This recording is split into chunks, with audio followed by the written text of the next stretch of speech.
Nagpaalala ang gobyerno para makaiwas sa disgrasya sa kalsada, tulad ng naitala sa ilang lugar.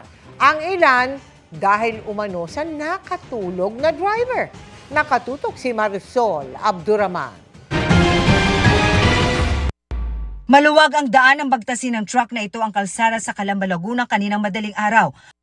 Maya-maya pa, kasunod na niya ang isa pang truck na mas mabilis ang takbo. Kaya bumangga sa anuhang truck, saka dumiretso at sumalpok sa nakahintong jeep. Sa lakas ng tama, tumagilid ang jeep at tumalsik sa gitna ng kalsada habang ang truck tuluyang bumangga sa poste ng footbridge.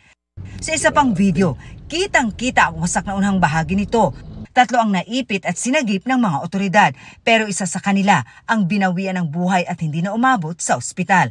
Patuloy ang investigasyon sa disgrasya. Isa sa mga inaalam ay ang posibilidad na nakatulog ang driver o nawala ng preno ang sasakyan.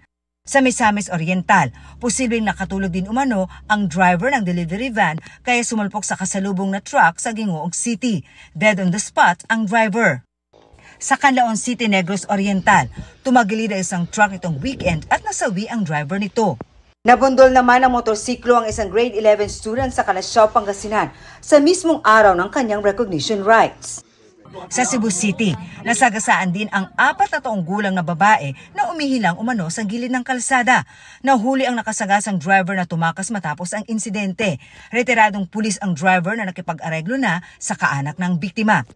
Dahil marami ang bibiyahe ngayong Holy Week, nagpaalala si Pangulong Bongbong Marcos para makaiwas sa disgrasya sa kalsada. Ang mensahe ko ngayon sa inyong lahat ay pag-iingat. Tayong lahat ay kailangan sumunod sa batas trapiko. Kailangan ang disiplina para maging responsableng mga Pilipino sa lansangan. At bukod sa dunong sa pagmamaneho, ang lahat ay kailangan ayusin ang pag-uugali sa pagmamaneho at habaan ang pasensya.